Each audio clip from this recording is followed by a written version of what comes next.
Good morning, everyone. My name is Nandita Prakash. I am an education advisor to a few schools in North India. I have an experience of handling various group of schools. So majorly my work revolves around all the factors that influence quality implementation in education. I'm also a part of various parents and teacher association. I would like to thank Hello Kids India and Riverstone Group of Schools for inviting me over to this Saturday special sessions. We are going live today. And today we are going to discuss a very important topic, which is bothering parents of children who are between the age group of 1.5 to 3 to 4 years. So, as we call it, the early years of learning. So this is one major neglected area, and parents are worried about what to do with their children when they are at home. So today we are going to discuss about their concerns and how can you support your child better. Allow me to share my screen with you.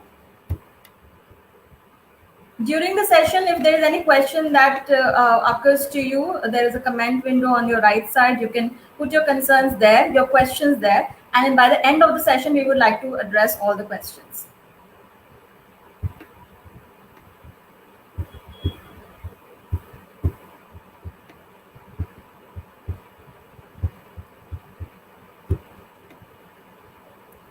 So very important question which parents often ask me, that how do we understand whether my child is learning and achieving according to their learning milestones. And so as other classes, children from grade 1 upwards, they have been undergoing their online classes very regularly. So past 1.5 hours, 1.5 years, they have been learning through online mode, and they have been pretty successful as well. But what about early childhood years? So where children are majorly dependent on their sensory related explorations to learn. So sitting in a front of a screen, is that going to help your child? Well, the question is debatable, and we will see throughout the discussion that how can we help our child through online classes as well. So first pertinent question which comes up is that, do we know the learning milestones of our children? A lot of parents, new age parents, have been reading a lot about it. There are various books available, various articles available about it.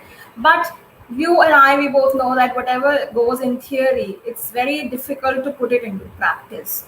Are we able to do that? And if we are not able to do that, a lot of parents feel disappointed throughout. So let me begin by saying this, that every parent has their own parental instinct. You already know what is best for your child.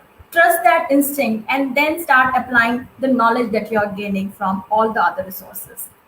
Let's begin with the common questions that I have been getting from a lot of parents across India. So these are the common concerns that we have. Online classes not enough to hold my child's attention.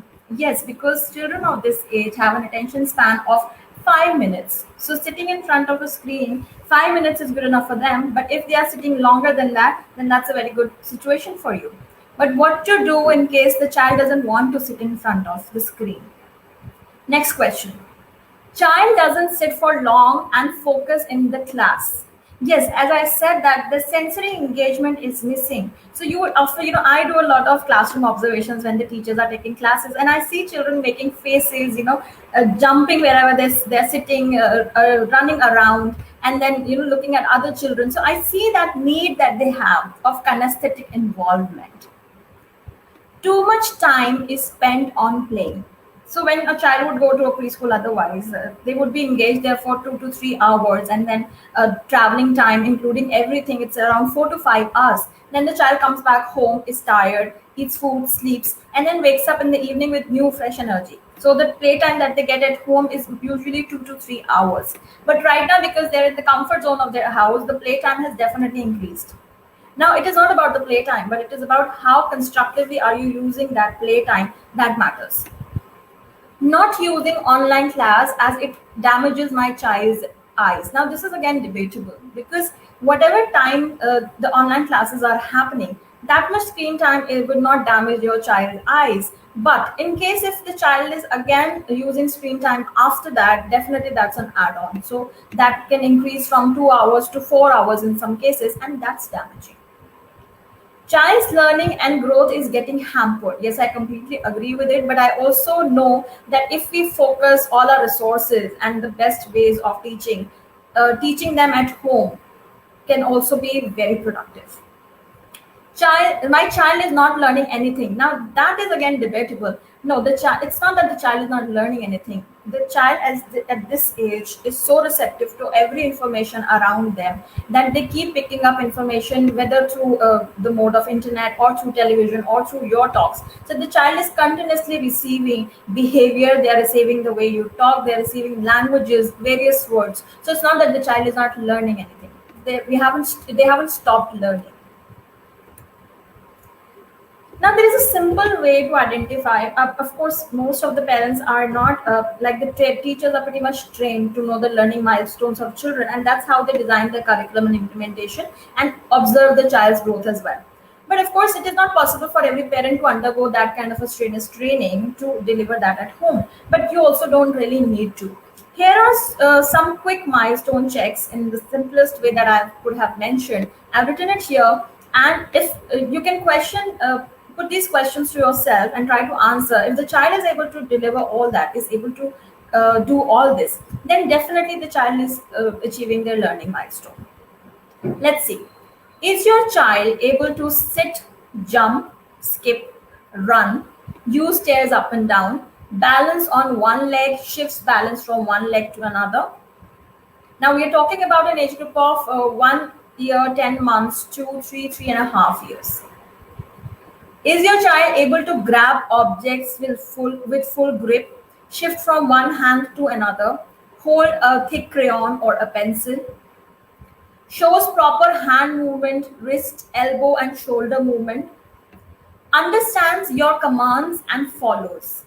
Now, there's a different matter that sometimes they're not willing to follow a command, but do they understand the meaning of your command and would follow it? Is able to express himself or herself and share needs. By expression, I don't mean that a proper expression of what they are feeling, because it will take some time for them to understand their emotions and express it. But are they able to share their basic needs with you? Able to solve 4 to 6 pieces puzzle, a tower making. So tower making, you don't really need to have a proper tower material, puzzle material with yourself. You can also help, give them some glasses to stack. Beading, ladling, so transferring from one bowl, some object from one bowl to another. These are some basic things which you can also do at home. Are they able to classify objects into big and small? Right, so considerably big and considerably small. So are they able to classify, differentiate between various sizes? Are they able to emote their natural emotions? So by natural emotions, I mean happy, sad, angry, not the complex emotions. Sometimes they're also stressed, but if they're able to identify whether they're happy or they're sad, and able to tell you when you ask them, oh, you seem to be very happy right now, they clap their hands and they say yes. Or else you say, oh, you look a little sad today. So if the child is able to identify that.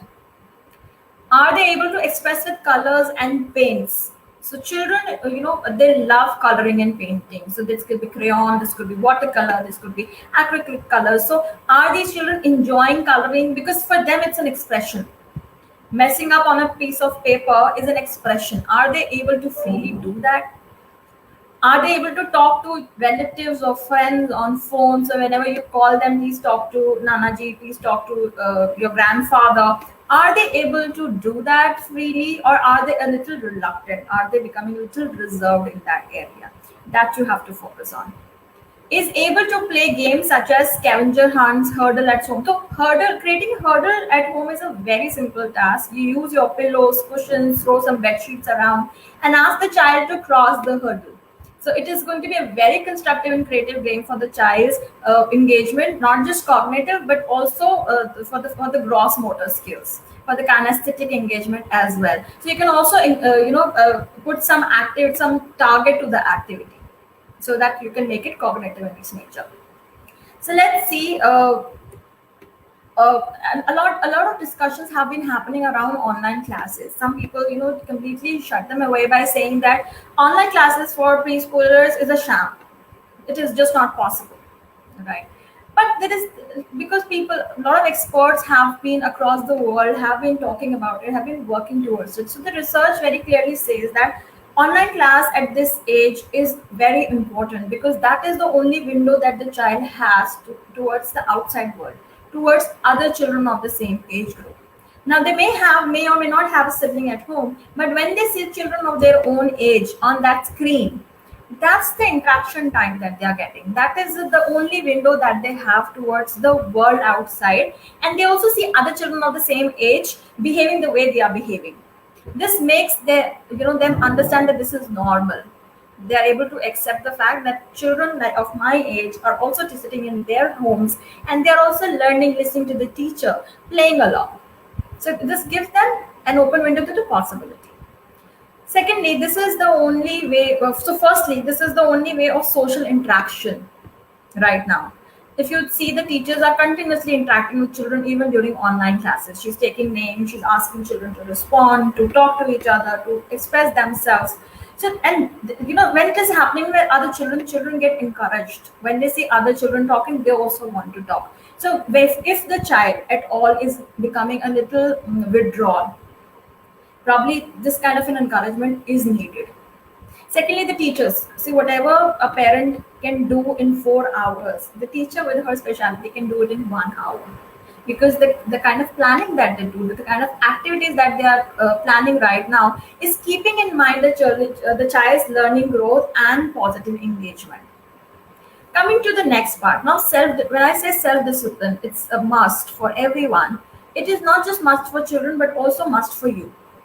Now, if you don't have a limitation that, okay, my child is supposed to be there in the online class at 9 o'clock in the morning, you might let the child sleep till late, or there would not be an urgency of waking them up in the morning, dressing them up, and putting them in front of the screen, right? A lot of people are not able to do that. We have seen that parents themselves, they share that we are guilty of doing this. We were working late night, and in the morning it was not possible to wake the child up on time. Now it is important, especially for children. Why? Because children are like plants. You and I can wake up till late and then sleep till late, but children are like plants. Their body clock is set according to the sun. So when the sun rises, they are more children. When they wake up, they are most active. So during the most active hours of the day, which are the morning hours before 12 o'clock, if the children are receiving maximum information, they are learning maximum. They are engaged creatively in the best sense, right? So the learning outcome is maximum at that time. If you lose out on those early hours, somewhere after that, the child's learning ability gets affected because of the daytime. So it is very important that we do things according to the child's body clock, that we do not let the body clock gets affected, because a lot of adversities you can face later because of the same. You would see children become a little lethargic. They'll start eating a lot of fat. They start eating, craving for more sugar. So all these things are attached to this basic thing that we all can identify. Secondly, the child learns that I need to prepare myself for the class. So this is my class. These are my class hours. I need to sit and listen to the teacher, talk to other children, work with them. So the child is already mentally set in that mind frame. Whenever the schools open next, the child will not face a difficulty into adjusting the school hours, because during the same hours, the child was already learning at home. Otherwise, as children grow up, and if they are used to one particular habit, it becomes very difficult for you and I to break that habit into something else. So sending a child to school for 6 to 7 hours will otherwise become very difficult. So putting them in the structure of self-discipline is very important.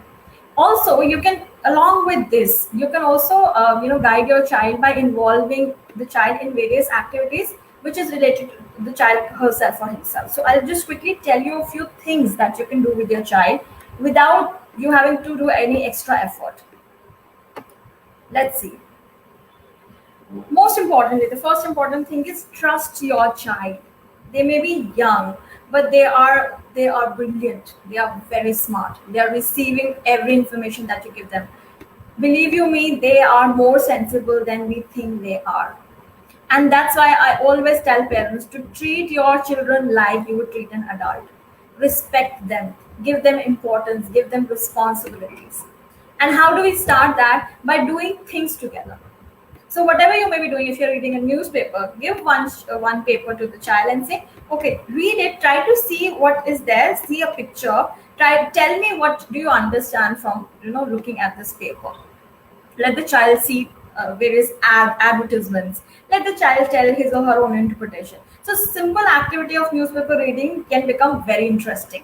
This will encourage child's language skills, the child's thinking abilities, and interpretation, right? Secondly, also small thing like this, something when you're laying the table, make the child responsible of their actions and tell them that this is how we lay a table for the dinner or for the lunch, and you are supposed to help me out. So here are the set of plates, kindly lay them, supervise them, but give them complete independence.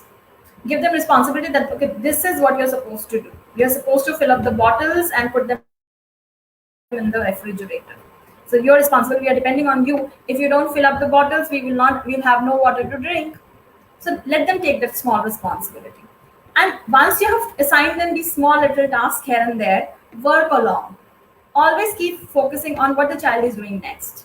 Right? So I call it parallel parenting. So while you are working, you can still parent your child. And believe you me, the children will not disturb you. So a lot of parents they say that when we are working, the children disturb us in between. If they are creatively engaged. So if you're working on your computer, you're working on your office project, the child can be sitting right next to you, drawing something or creating something, from craft work. So sit beside, work along. Make your child help you clean the house and other daily chores. Now this is very important because a lot of times I've seen children, they would mess around with their in the room, they would just throw things away, and parents do not tell their children that this is their responsibility to keep their room clean, to keep their bed clean. So keep, you can probably train them such that you say that this is the cleanup time. Whatever mess you have created in 1 hour, okay, this is the cleanup time. So before you come out of the room, I want the room to be tidy because this is how the other rooms are. We keep our bedroom nice. You keep your bedroom nice. So help them, show them once, show them twice, but make sure that they understand that it is their responsibility to keep their room clean.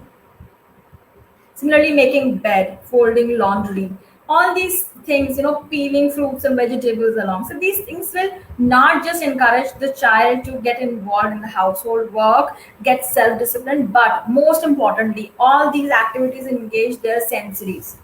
And the first thing that I said in the beginning of the session is that the sensory engagement right now is missing in children's life. That is a very important milestone. This is exactly how they're going to learn further. You can sit in the evening and plan the next day. Okay, what would you like to do? You have your online class starting from 9 to 11.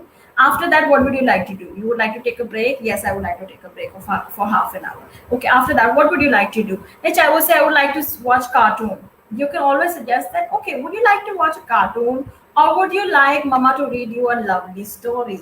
So this is how you cut down on the screen time, the extra screen time. So though you're number one, you're giving freedom to your child that he's or she's the one who's picking up the activity she wants to do, but at the same time you're also inducing ideas which are right for the child. Very often they're going to pick up the idea that you gave. And most importantly, there's a lot. I know the situation is such that there's a lot of stress around, a lot of bad news coming every day, and we are talking on phone, we are watching television, so the load of all this information is coming from all the sides. But children don't understand that, right? They receive, as I said, they receive everything which is around them. If you're upset about something, you're shouting on phone, children are also receiving that. So it's natural, you're also human, you would also have your own expressions, but make sure that the stress that may be overpowering you, you control it and you don't let that flow down to your child, because the children will not understand. See, you and I, we are hopeful that situations will get better very soon, but the children, they are not that resilient. We have to make them understand that okay, we are sitting at home right now, but then better situations, we'll go back to school, we'll go out and we will play with other children. So this is the kind of resilience that we have to develop in children, but that will be possible only when you manage the stress and keep it away from the child. All the activities which I mentioned of playing along with the child is not only for the child, it is also for you. because if you're spending good quality time with your child, it will automatically de-stress you. So no matter what concerns there may be in your life, you will be already cured. So I hope with all these small little simple points, you will be able to improve your parenting skills better. And now is the time that you put your specific comments on the comment box so that we can address them.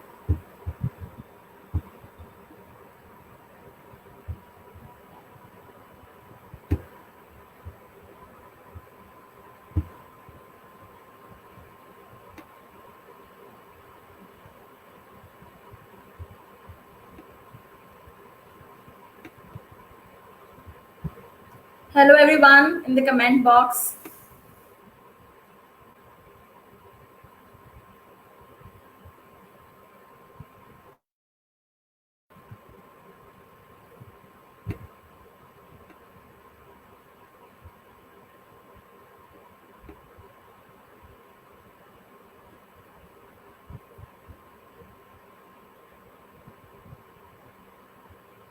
So parenting is not very difficult. It's just that when once we read too many articles and too many expectations we create from ourselves, it starts to become a little difficult, right? So take it easy. It is going to come to you naturally, and sometimes you just have to focus on the small things around you, and then you achieve better.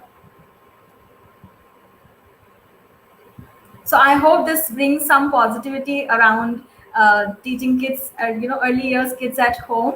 And please keep coming back to our Saturday sessions. I'm sure every session is going to be equally informative.